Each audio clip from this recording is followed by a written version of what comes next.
시청자 여러분 안녕하십니까? KBS 9시 뉴스입니다. 여러분 안녕하십니까? 여러분 안녕하십니까? 오늘의 주 KBS 뉴스입니다. 뉴스룸을 시작하겠습니다. 조중동 조중동이 계속 이렇게 경영.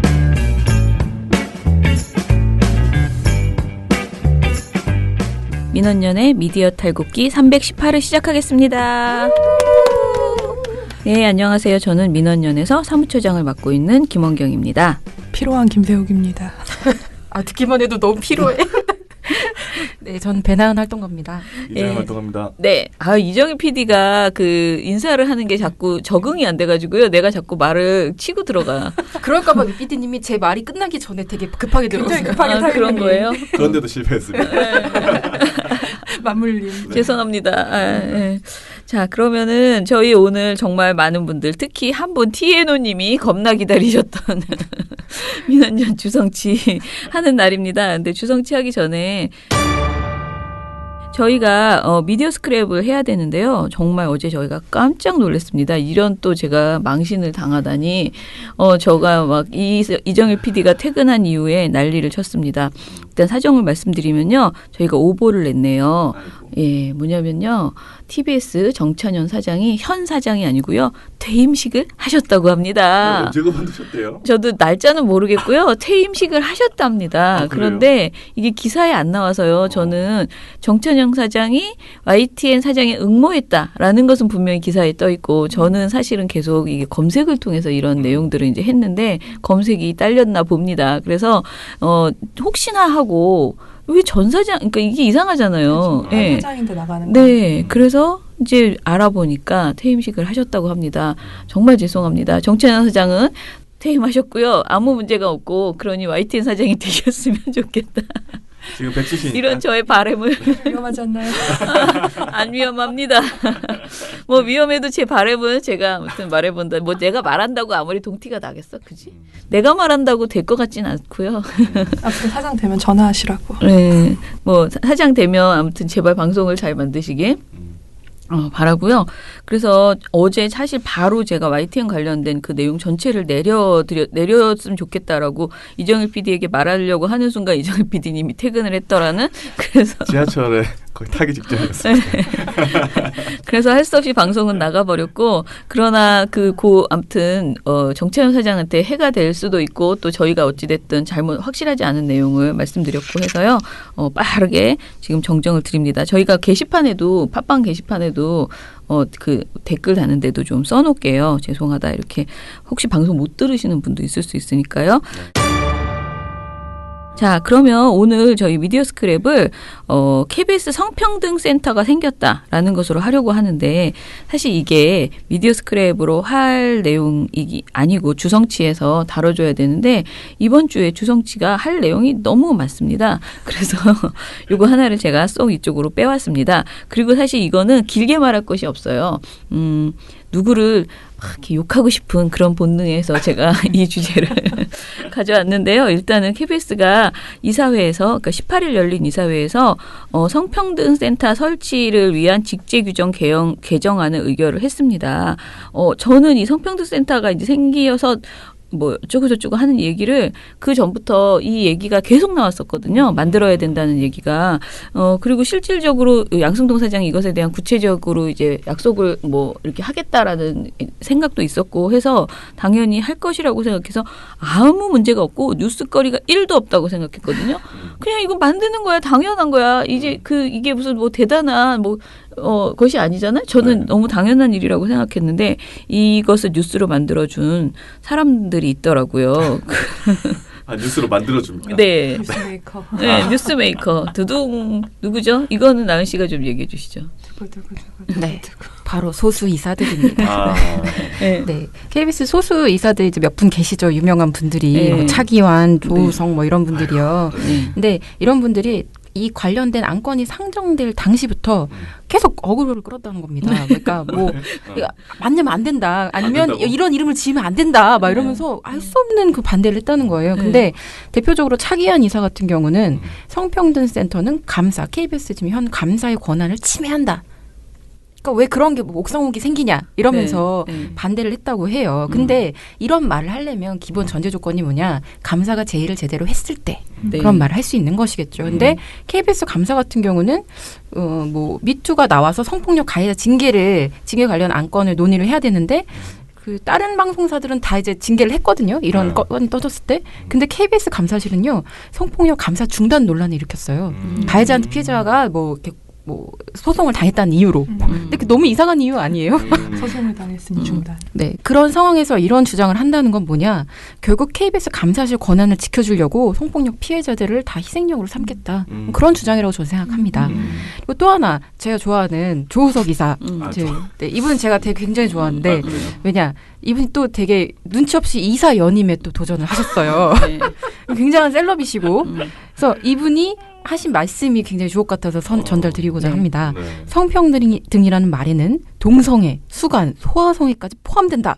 그럼 성평등센터는 수간이나 소아성애 등 이 모두를 보호하는 거냐? 라고 아니 말씀하셨어요. 어떻게 그렇게 멍청한 말을 할 수가 있지? 아니 그게 어떻게 그게 연결이 되지? 성평등하고 그거하고 지금. 네, 제가 좋아할 만하죠. 자극적인 말 이렇게 해주시는. 네, 근데 이분 또 전적은 여기서 굳이 또 한번 말씀드리진 않겠습니다. 네. 저희가 네. 여러 번 말씀드려서. 네, 근데 네. 그 전적에 또 하나 생겼다. 논란이 대단한 논리 업적이 구조인데요. 남겨졌다. 네. 네. 그래서 이분한테 저희 이제 논평의 결론 마지막 부분은 스스로 공영방송 이사로서 자격 없음을 시인하고 거치 결정하십시오. 이걸로 끝납니다. 네. 아니 지금까지 이사한 것도 되게 신기하네. 근데 한 번 더 하겠다고 너무 놀랍지 않아요? 저 정말 놀랬거든요. 네. 만약에 정말 이 사람이 만약에 정말 천에 하나 만에 하나 이 사람이 만약 이사가 된다. 그러면 그것은 뭘까요? 자유한국당 TU? 도대체 뭐라고 아니, 그러니까 이게 자유한국당도 이게 본인이 지원했으면 내가 이해를 하겠는데 만약에 자유한국당이 이 사람 밀었다? 그러면 와, 진짜 보통은 아니야.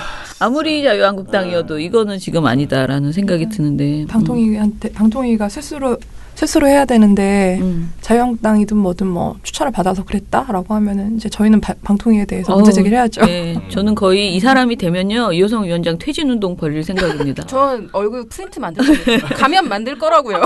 아니 어떻게 조우석 같은 사람을 이미 지난번에도 그렇게 문제가 많았고 방송에 실질적으로 그 KBS에 정말 큰 해를 준 사람이에요. 근데 이런 사람 그러니까 이런 사람이 만약에 다시 KBS 이사가 된다? 그러면 저는 이거는 방통위가 잘못하는 거다. 100% 그런 생각이에요.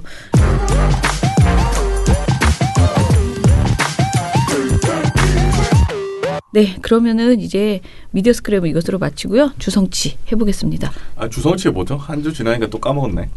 주장, 성명, cheers. 그걸 그렇게 어두운 목소리로 죄송한데 저한테 윽박 지를 때처럼 하시라고요. 민얼련 주성치? 왜 얼굴 가까이 대세요? 이렇게 해보려고 그랬지? 그 표정이 보고 싶었어. 좀 귀에다 대고 욕하시는 줄 알고. 자, 합시다. 자, 오늘 이번 주에 제가 그 정책팀에서 열일했다고 했잖아요. 그래서 이것저것 많이 나왔는데 그중에서 두 건을 조금 전에 이제 스크랩으로 푼 거 말고 두 건을 정리를 해서 갖고 왔어요.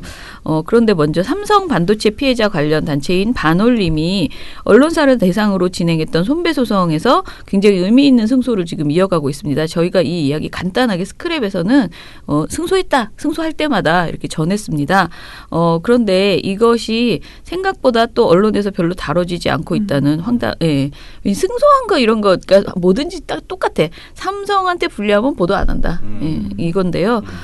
민원연에서 그 승소 내역과 함께 어떤 보도였기에 법원에서 이 보도는 문제 있다고 판결을 했는지 한번 살펴본 한마디로 이제 총 정리하는 그런 논평을 발표했습니다. 사실 제가 이것을 이제 하자라고 생각했던 가장 큰 이유는 임자원 변호사는 계속 글을 쓰고 있었어요. 그렇죠? 뭔가 자기 페이스북으로 자기가 어떻게 우리 자신들의 그러니까 반올림 변호사가 이것을 어떻게 해서 승소했는지 그리고 그 보도가 얼마나 나를 화나게 했는지 이런 내용들을 막 쓰고 있는데 별로 공유가 안 되고요. 그게 이제 마치 당사자의 입으로 나오다 보니까 좀 객관화가 덜 되는 것 같아서 민원연이 한번 정리를 해주고 가고 싶다라는 생각이 들었거든요.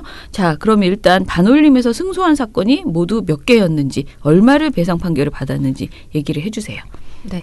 반올림이 지금까지 소를 제기한 언론사가요. 디지털데일리, 뉴데일리, 한국경제신문, 문화일보, 아시아경제 이렇게 총 5곳입니다. 네.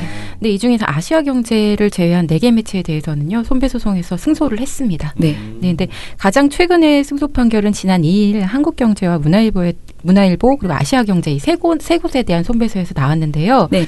아시아경제는 아까 말씀드렸듯이 인정이 안 됐고 이제 한국경제하고 문화일보 기사에 대해서는요. 독자가 반올림에 대해 잘못된 인식을 가질 수 있는 개연성이 충분하다. 공익을 위해 활동한다는 목적하에 운영되는 원고, 즉 반올림에 대한 사회적 평가를 저해했다. 이렇게 판단을 했습니다. 네. 그래서 한국경제에 500만 원 내라. 그리고 문화일보에 200만 원 내라. 이렇게 네. 배상 판결이 났습니다. 네. 500만 원, 200만 원 너무 적죠. 예. 싸네요. 너무 네. 그러니까. 자, 그러면은 이제 법원이 이번에 문제가 있다 이렇게 판단했던 보도는 2015년 8월 4일 이후에 쏟아져 나왔던 것들인데요.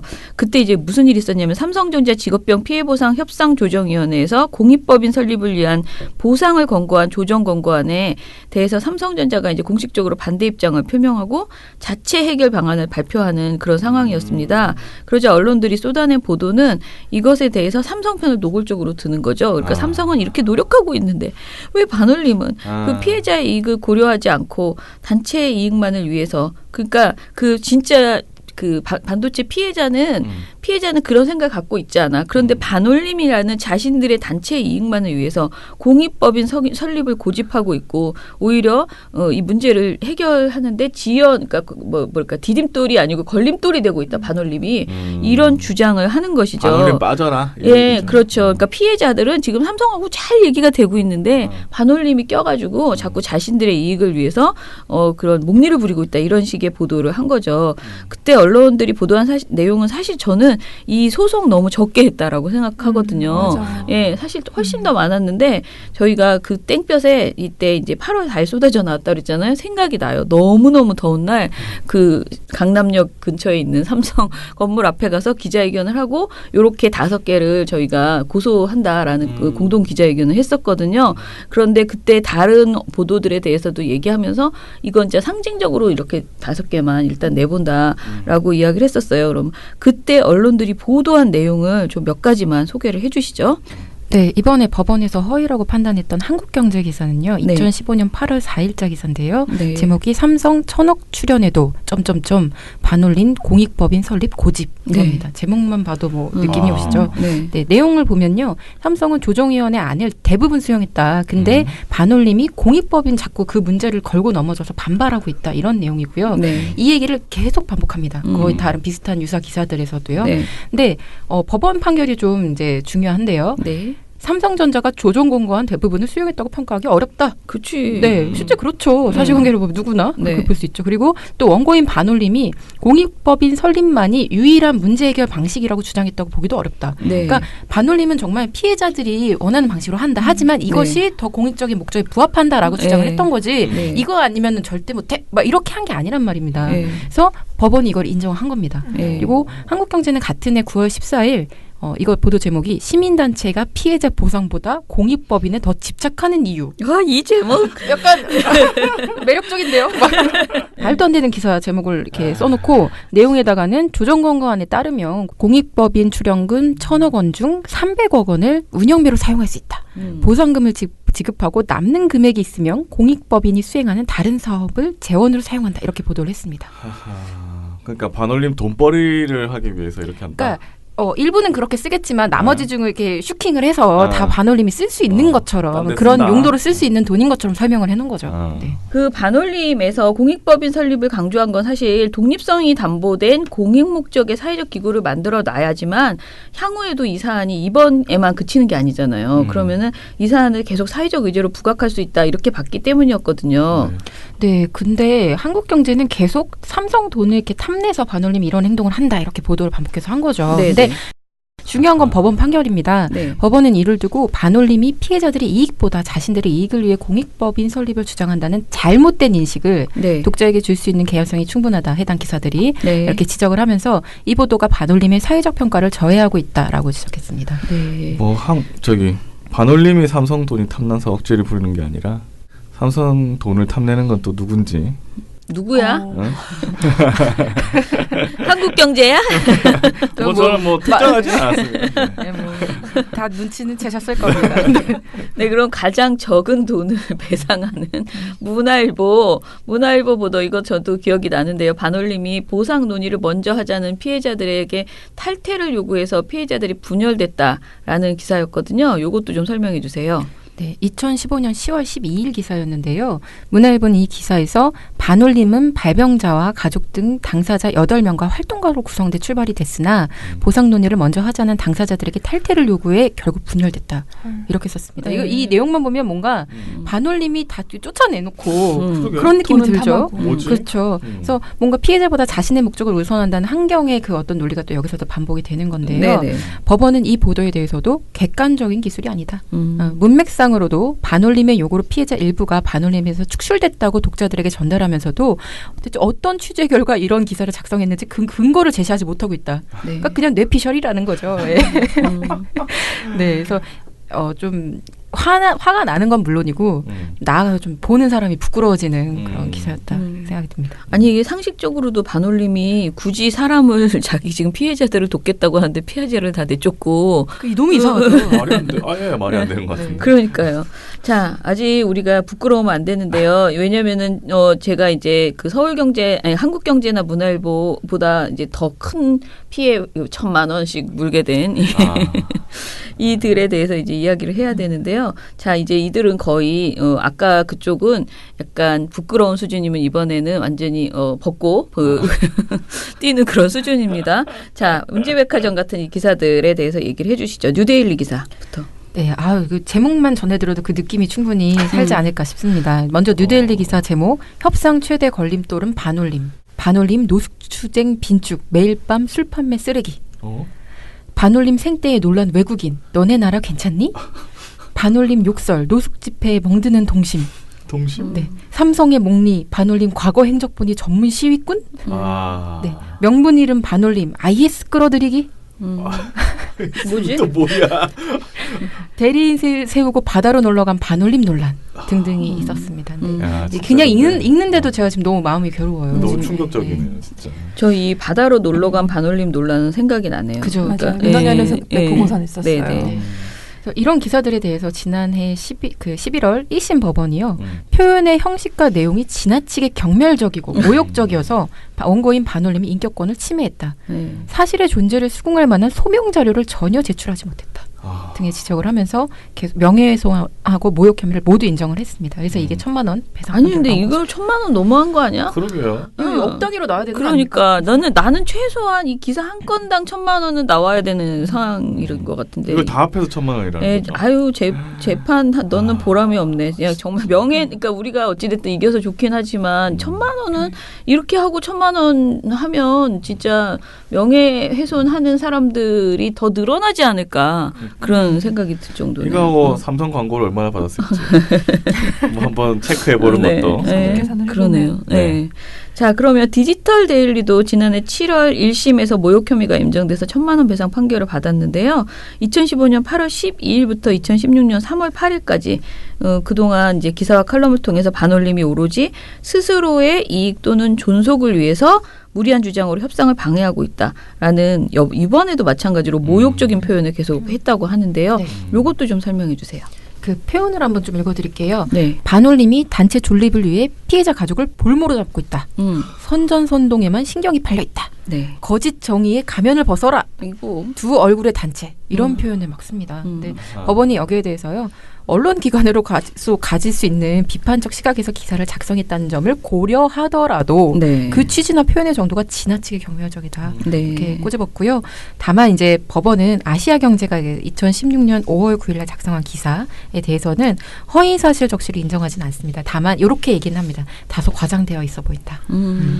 늘 보던 뭐 외부 세력 뭐 이런 거 같은 느낌이네요. 전문 신분 빠지면 기사가 되지 않죠. 그렇죠. 근데 생각해 보면은 반올림은 그래도 변호사도 붙어 있고요. 그러니까 거기에 이렇게 결합되어 있고 굉장히 그래도 지지 그룹이 많은 괜찮은 조직이잖아요, 단체잖아요. 그런데도 이렇게 무시를 당하는데 이렇게까지 정말 완전 경멸하는 이런 표현을 언론이 쏟아내는데 네. 정말 어떤 다른 어떤 뭐 노동자들의 피해 이런 것들을 만약에 이렇게 떠들면은 진짜 얼마나 박살을 낼까 이런 생각이 드네요. 지금 보니까 이 표현들을 보면 자 반올림에서 소를 제기하고 판결을 받은 보도는 이 정도지만 사실 이건 계속 정말 빙산의 일각이다라고 생각되고 저희가 조선일보 보도에 대해서도 예전에 지적한 적이 있잖아요. 조선일보가 삼성 직업병 피해자들에 대해서 이렇게 말했어요. 마치 호구를 만난 듯 천문학적 금액을 요구한다. 호구를 조선일보가 삼성한테 하는 짓 아닙니까? 네, 이건 진짜 정상적인 비판이 아닌 거죠. 삼성에게 불리한 보도를 모두 축소하고 삼성 입장만 노골적으로 대변한 기사들은 셀 수 없이 많고 저희가 이제 보고서를 진짜 계속 시시때때로 내고 있는데요. 어쨌든 이런 보도들이 넘쳐나는 상황에서 이번 판결의 의미를 다시 한번 딱 정리해 보시죠. 네. 사회적 약자를 우선시하고 진실을 추구해야 한다는 언론의 본령을 아주 극단적으로 외면했던 이런 일부 매체 보도의 문제점을 법원에서 인정했다. 이건 매우 환영할 만한 일이라고 할 수 있을 것 같습니다. 그래서 이게 이 매체들이 정말 이런 판결을 받고도 뭐랄까 양심 없이 항소를 해요. 네, 그래서 2심이 지금 진행되고 있는 매체들이 있거든요. 근데 항소심에서 법원이 1심보다 좀 후퇴한 판결을 내놓지 않기를 정말 진심으로 바라고 있고요. 그리고 삼성 보도에서 무조건 삼성 편들기에 앞장섰던 언론사들도 이제는 제발 좀 정확한 사실관계를 근거로 삼성 직업병 문제 해결에 기여하는 태도를 보이기를 촉구하는 바입니다. 괘씸죄를 적용하셔서요. 더 세게 해주세요. 어떻게 이거에 항소를 낼 수가 있어요? 그러니까. 판결만 보고 전 진짜 제 판결이 아닌데도 저 관련된 소송이 아닌데 너무 부끄러운 거예요. 배상금이 적었다. 더 많이 우리한테 그러니까. 때려라. 왜 요거 저희가 한 잘못이 있는데요. 말해서 더 때려주세요. 건당 1,000만 원이죠. 말해서. 두 번째 사안으로 넘어갈게요. 이번에는 네이버 카카오 뉴스제휴평가위원회 이제 너무 이름이 길어가지고요. 재평이라고 우리가 부르고 있거든요. 이 재평이가 저희 이거 얘기 정말 많이 했습니다. 조선일보의 제3자 기사 전송 위반에 대해서 48시간 포털 노출 중단이라는 어머나 엄청나게 셉니다. 48시간 난 세상에 이런 벌이 있는지도 몰랐는데 48시간 어디서 나왔을까? 네, 48시간 그래도 24시간이 아닌 게 어디냐 그런 생각도 드는데 아무튼 48시간 포털 노출 중단이라는 엄청난 그런 제재를 결정을 했습니다. 예, 이게 일부 언론에서는 뭐 이례적인 중징계다, 뭐 조선일보의 굴욕이다, 막 엄청나게 그렇게 세게 평가를 하더라고요. 근데 도대체 내가 보기에는 왜 뭐가 굴욕이냐, 이거는 재평이의 굴욕이다 이런 생각이 또 드는데 아무튼 솜방망이 쳐버린 건 맞죠. 무슨 48시간입니까? 자, 아무튼 이렇게 평가하고 있는데 그 근거들을 우리가 오늘 이야기를 해보죠. 일단 조선일보가 뭘 잘못했는지 하나하나 내용을 짚어볼까요? 네, 조선일보는 올해 1월부터 7월 2일까지 포털 제휴매체가 아닌 더스타의 기사 4,890여 건을 포털 제휴매체인 자사, 즉 조선일보의 기사인 양 네이버와 카카오에 전송을 했습니다. 그런데 재평이 규정에 따르면 제휴를 맺지 않은 매체 기사를 이런 식으로 우회해서 노출하는 이른바 제3자 전송행위는 엄격하게 금지되고 있습니다. 네네. 근데 이 더스타가 뭐가 그렇게 좋아서 조선일보가 이렇게 많이 자기네 것도 아닌데 싸줬을까요? 예, 그 관계를 좀 얘기해 보시죠. 더스타는 조선일보 계열사인 디지털조선일보 소속 사업부에서 지난해 10월 이제 자회사로 분산이 된 연예 매체인데요. 그러니까 조선일보가 무려 7개월 동안이나 이렇게 우회 송고를 해준 덕분에 트래픽 장사로 이제 상당한 이득을 봤을 거다. 뭐 이런 예상이 가능하죠. 이제 얼마나 트래픽이 들어오느냐에 따라서 광고도 붙고 뭐 이러니까 그런 예상이 가능합니다.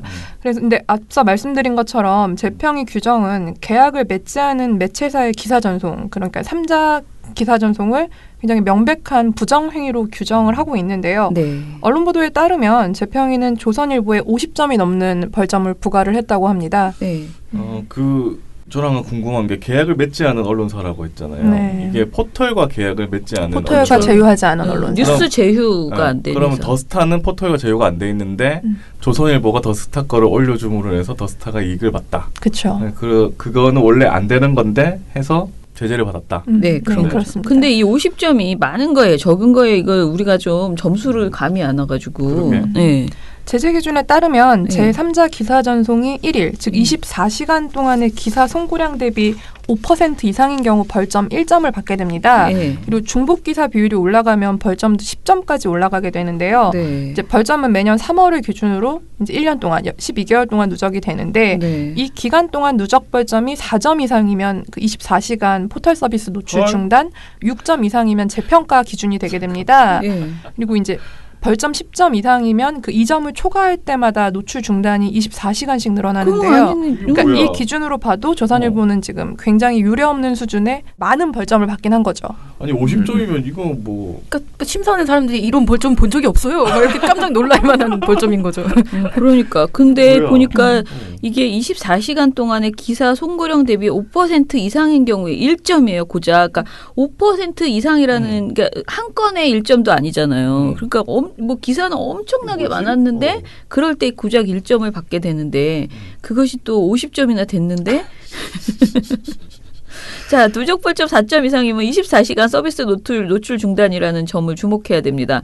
그러면 상식적으로 말하면은 우리가 지금 50점이니까 몇 점 나와야 되는 거예요? 48시간이 아니고 몇 시간이 나와야 되는 거예요? 머리가 좀 나쁘거든요. 몇 주는 걸리는 거죠. 대단합니다. 정말 이거는 솜방망이라는 말도 하면 안 되겠는데? 솜방망이가 48시간이 나왔지? 진짜? 쇼네. 그러니까 지금 말씀하신 것처럼 이게 굉장히 간단한 계산이죠, 사실은. 네. 이게 벌점 4점에 이제 24시간 노출 중단이면 8점일 때 48시간 중단이 돼야 하는 거고 네. 벌점 10점 이상이 되면은 2점을 초과할 때마다 노출 중단이 24시간씩 늘어나야 되는데 이제 이런 계산법을 따라 보면은 그냥 언뜻 생각해도 네. 조선일보는 뭐 하루 이틀 이런 게 아니라 몇 주에 걸쳐 노출 중단 조치를 받는 게 너무 당연한 거죠. 이게 300시간 정도. 근데 언론 보도에 따르면 이 재평의 위원들은 법인 독립 이후에도 그 이전처럼 기사 송고를 한 건 이제 실수라고 했던 이런 조선일보가 더스타 정기 간행물 등록 취소를 결정을 했대요. 네. 그렇기 때문에 규정 위반 소지를 없앴다. 아, 잘했구나 하면서 이제 이런 부분을 감안을 했다고 합니다. 말이야 이게. 그러니까 너네 우리가 지적한 거를 이제 다시는 안 하겠다는 뜻을 보여줬구나. 우리가 너희한테 제재 내리기 전에 니네가 알아서 우리 이거 잘못했으니까 이거 안 할래라고 했으니까 너무 갸륵하다, 기특하다 이렇게 한 거죠. 우리 조선일보가. 그렇지, 우쭈쭈. 근데 더스타가 없어졌단 말이죠. 그 정기 간행물 등록 취소를 했다고 합니다. 이거 먹튀야, 먹튀. 그리고 실컷 돈은 벌어놓고. 네. 그리고 이제 포털도 너희가 모니터링을 해줬어야 하는데 너네가 안 한 거 아니냐. 그러니까 너희도 책임이 있다. 그러니까 우리 조선일보한테 너무 가혹하게 하지 말자 이런 거죠. 그래서 포털이 일찍 문제를 발견해줬다면은 조선일보가 문제를 바로 시정을 했을 텐데 이런 가능성이 얼마나 높은데 이러니까 다 우리 이런 거 감안해주자 해서 벌점을 단순하게 이렇게 그냥 계산하지 않았다고 합니다. 위아더 월드네요. 진짜 어처구니가 없네. 일단은 실수라고 다 용서가 되면 얼마나 세상이 따사로울까요? 말도 안 되는 소리라고 있어요. 이게 짜증나게. 자, 이제 납득이 불가능한 상황인데요. 네이버와 카카오가 이런 심각한 사안조차 모니터링 못할 만큼 부실한 검증 체계를 갖고 있었다라고 이제 말하는 거고, 게다가 이 뉴스 제휴 평가위원회는 그렇다면은 어떤 느낌이 드냐면은 우리가 유체이탈 화법이라는 말을 하잖아요. 그럼 니네는 왜 있는 거야, 뉴스 제휴 평가위원회는? 그럴 거면 진짜 왜 있지? 네. 뭐 하자는 건지 아무튼 이해할 수가 없고요. 그리고 7개월이나 반복해서 부정행위를 저지르고도 고의가 아니었다. 실수? 이건 이렇게 막 엄청 사람 죽여놓고 실수 이렇게 하는 거랑 정말 비슷한 수준인데 이게 결국은 모든 건 다 말장난이고 조선일보니까 조선일보 봐주자 이런 생각이 들지 않았나. 그리고 조선일보 건드려서 뭐가 좋겠나 이런 생각을 또 재평의에서 한 거 아닌가 이런 생각이 드는데요. 재평의 구성부터 조선일보를 비롯한 거대 일간지의 입김에서 자유롭지 않은 구성이다라는 지적이 있잖아요. 이것도 좀 짚어주세요. 네, 재평의 준비위원회 때 최초 참여한 단체 8곳을 보면 이른바 조중동을 비롯한 종합일간지와 연합뉴스 같은 이런 거대 통신사가 이제 소속이 된 한국신문협회 그리고 종합일간지의 닷컴사 이제 온라인 그 매체들이 소속된 한국온라인신문협회 그리고 유력 인터넷 매체들을 중심으로 구성이 된 한국인터넷신문협회 그리고 이제 방송 쪽 단체들로 보면 한국케이블TV방송협회, 한국방송협회 이런 5곳의 신문, 방송 등 언론사의 이제 큰 이익단체들이 모여서 이제 참여를 했습니다. 그리고 또 재평의를 출범을 할 때는 현업가 전문가 시민단체에서 추천을 받아서 이제 추가를 좀 더 하고 그래서 15개 단체로 출범하긴 했는데 네. 여전히 이제 대부분의 헤게모니는 언론 업계가 좀 많이 쥐고 있는 상황인 거죠. 네. 아니 그러니까 여기 이렇게 자기네들끼리 빵빵한 사람들끼리 이렇게 뉴스 재평가위원회를 하고 있으니까 그 빵빵한 그 사람들이 잘못한 거 자신들의 잘못에 대해서는 아무래도 감싸고 놀 수밖에 없어서 이게 재판관의 수준인데 지금 이 내용들이 그 말이 안 된다는 생각이 드네요. 그리고 저희가 계속 지적하는 건 도대체 여기서는 무슨 회의를 어떻게 하는 것인지 무슨 기준인지 이런 거 너무 알 수가 없거든요. 그런 이 밀실 논의가 이루어지고 있는데 요걸 좀 얘기해 주세요. 지금 차장님께서 말씀하신 대로 재평위는 현재 회의 참가는커녕 네. 회의록조차 공개를 하지 않고 있는데요. 네. 결국 어떤 논의를 거쳐서 결론에 이르렀는지 전혀 알 수 없는 상황입니다. 네. 그러니까 재평의 구성 자체가 대형 언론사가 이제 회원인 이익단체들이 포진한 그런 구성이고 네. 그렇기 때문에 그 밥에 그 나물 뭐 끼리끼리 이해를 대변하는 게 아니냐 네. 이런 의혹이 많은 상황인데도 심사위원 명단조차 공개되지 않고 있습니다. 네. 그래요? 예, 그러면 심사위원 명단도 없고 심사 기준도 자기들끼리 쑥닥쑥닥 만들었다라는 그런 건데 조선일보가 받았다는 재평가의 실효성 이게 그러니까 재평가할 거니까 괜찮다라는 말을 하는 거잖아요. 그러니까 요번에 벌점은 48시간 그러니까 그 제재는 48시간 노출 중단이지만 재평가 대상자가 됐다 조선일보가. 그러니까 마치 우리가 TV조선이 재승인 받았다. 그러니까 지금 쫄았다. 쟤 쫄았을 거야. 이렇게 많은 사람들이 말하지만 실제로 조선일보가 쫄았을까요? 그렇죠. 저희가 이제 뭐 말씀하신 것처럼 뭐 TV조선이 재승인 조건 미달하고도 퇴출은 안 됐잖아요. 근데 마찬가지로 이 관련된 언론 보도를 보면은 익명으로 나오긴 했지만 위원들이 재평가가 퇴출은 아니다 이렇게 얘기를 한대요. 벌써부터. 그러니까 아니 이미 이렇게 50점을 받아놓고 48시간 받은 거면 뭐 조선일보의 위험이죠. 이렇게 보면. 그렇죠. 네, 어쨌거나 이렇게 뭐 이번 사안으로 조선일보가 재평가 대상에 오르긴 했지만 솜방망이 거다 이런 지적이 당연히 나올 수밖에 없고 그리고 결코 탈락하는 일은 없을 거다. 이게 너무 지금 이런 전망이 지배적인데요. 재평가 심사는 8월에 진행될 예정이라고 합니다. 그 재평이 위원 그 30명이 입점 심사 때랑 똑같이 이제 정량평가, 정성평가를 진행한 다음에 제휴 여부를 결정하게 되는데요.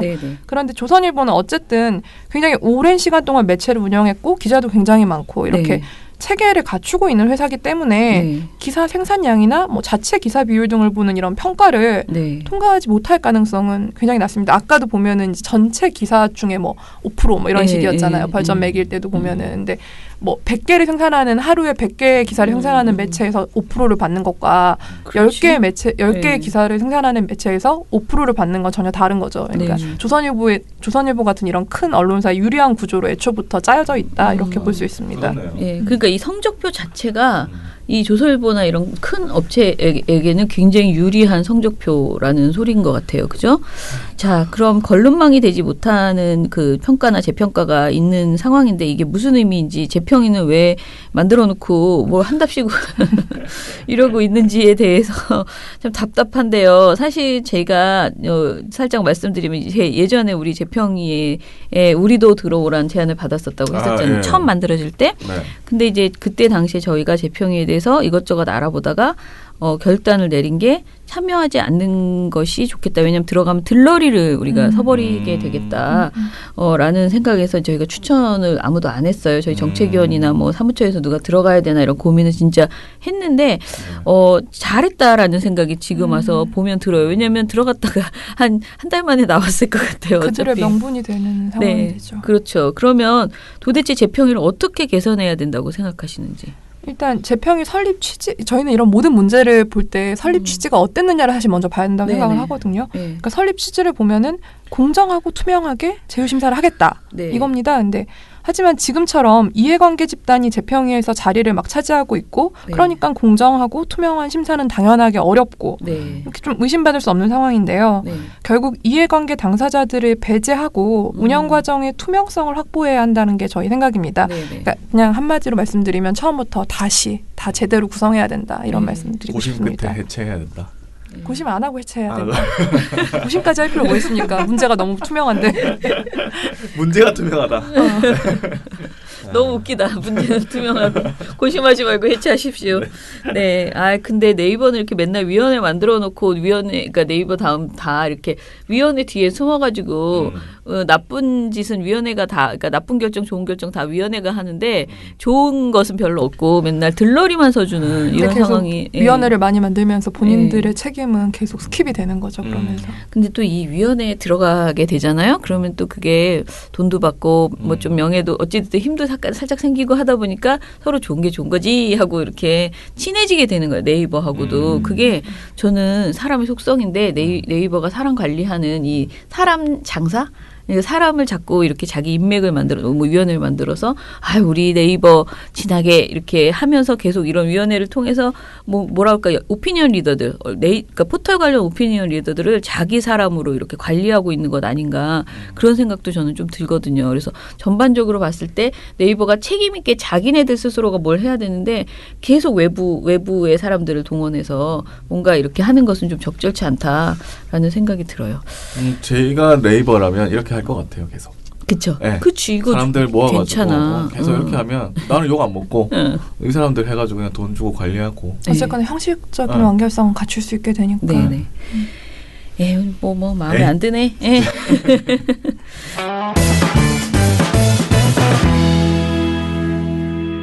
자, 댓글 읽겠습니다. 미련곰탱님, 어제도 잘 들었습니다. 지난주 강진 여고생 관련 10여 개의 조항이 추가되었다고 했는데 그 10여 개의 조항을 추가시켜 봉봉 팀장님 쓰러지게 만든 범인 중 한 명이 접니다. 봉봉 팀장님 쓰러지셨다면 늦게나마 사죄의 말씀을 드립니다. 그래도 다들 저만큼 추가하고 싶었을 거라 생각합니다. 한편 어제 처장님 분노가 느껴지더군요 하셨습니다. 예, 분노하다가 고혈압으로 쓰러지시라 걱정이라고. 그 정도는 아닙니다. 네. 트러스트 노어님, 저는 전효옥의 광주 이야기를 할 때 전 국민이 걱정했다고? 라는 생각을 했어요. 택시 운전사가 천만 영화인데 당시 전 국민이 걱정할 정도로 언론이 자유로웠나? 이런 생각을 했다고 써주셨습니다. 그리고 저는 BW의 언급대로 BW 뭐야? 봉우야. 나는 뭐 엄청 거물인 줄 알았네. 몰랐구나. 민원년 거물. 아이고 저 다시 읽겠습니다. 네. 톤을 좀 바꿔서. 네. 저는 BW의 언급대로 전효옥이 잘 모른다의 한 표입니다. 모르는 일을 제 생각에 별 관심도 없는 말을 빙빙 애둘러서 깔려다 보니까 행설수설인데다 사실관계도 다 틀린 말을 했다. 그래서 방심이 징계는 어렵지 않을까 생각을 했었다. 이렇게 얘기를 하셨고요. 오초룡 PD님은 매일 올라오는 시간을 보고 야근이구나 생각했는데 탈나셨구나 이렇게 걱정을 해주셨습니다. 네. 그리고 이거 진짜 김세옥, 배나은의 주성치를 기다리면서 일주일을 기다리셨다고 했는데 죄송합니다. 제가 만족을 드리지 못한 것 같습니다. 집에 가서 오늘부터 아침 1분 1초도 쉬지 않고 새로운 멜로디 준비해 오도록 하겠습니다. 네. 그리고 부녀회장님 이하 민원련 분들도 주말 편히 쉬시고 땀 흘렸으니 고기 드시라. 감사합니다. 감사합니다. 네. 444016님이 보내주셨는데요. 오늘도 잘 들었습니다. AS 너무 감사합니다. 바쁘신데 질문 드려서 죄송하네요. 아닙니다. 내일 주성치 너무 기대되네요. 무섭네요. 오초롱 활동가님 빨리 나으시길 바랍니다. 내일도 탈탈탈. 오초롱 활동가 오늘 출근하셨습니다. 잘 출근했습니다. 네. 제가 그랬잖아요. 이거 시그널 그 뮤직이 중요하다고. 네. 주성치. 그래. 도입부가 중요하다고 말씀드렸지 않습니까? 다 경력자의 의견을 존중해 주시기 바랍니다. 저는 그게 배나은 활동가가 혼자 이렇게 녹음해서 왜 되게 베이스하고 뭐 테너하고 막 이렇게 해갖고 여러 성부를 쌓아서 혼자 충분히 할 수 있다고 생각을 합니다. 무슨 말씀하시는 저를 이렇게 윽박지르며 아니 저는 배나은 활동가가 그만큼 능력이 있고 정말 괜찮은 사람이라고 생각하기 때문에 언제 신고할 겁니다. 언젠가. 아니 저는 능력을 인정해 끊어주세요. 자 이제 그만 수다를 떠시고 제가 예고한 것처럼 이렇게 점점 말이 많아지는 김세옥 부장님의 모습을 보실 수 있습니다. 처음에 저혈압으로 시작했다가 너무 힘들어. 아이스크림 먹고 들어올까 싶어서. 저는 당이 떨어졌다면서. 자 그러면 민원년 미디어 탈곡기 토요일 일요일도 계속되는 거 아시죠? 토요일은 민원년 소식 그리고 일요일은 오초롱 활동가의 민원년 책 읽기가 이어질 것입니다. 계속 들어주세요. 민원년의 미디어 탈곡기는 내일도 열심히 털어드리겠습니다. 탈탈탈 안녕. 네, 오늘 뉴스데스크 마치겠습니다. 청년에게 꿈과 희망을 채널 A가 함께합니다. KBS 9 뉴스 오늘 순서 모두 마치겠습니다. SBS는 앞으로도 끝까지 파헤치겠습니다. 오늘 뉴스9 모두 마치겠습니다. 시청해주셔서 고맙습니다. 뉴스팔 여기서 마치겠습니다. 저희들은 내일도 최선을 다하겠습니다. 여러분 고맙습니다. 탈탈탈 안녕.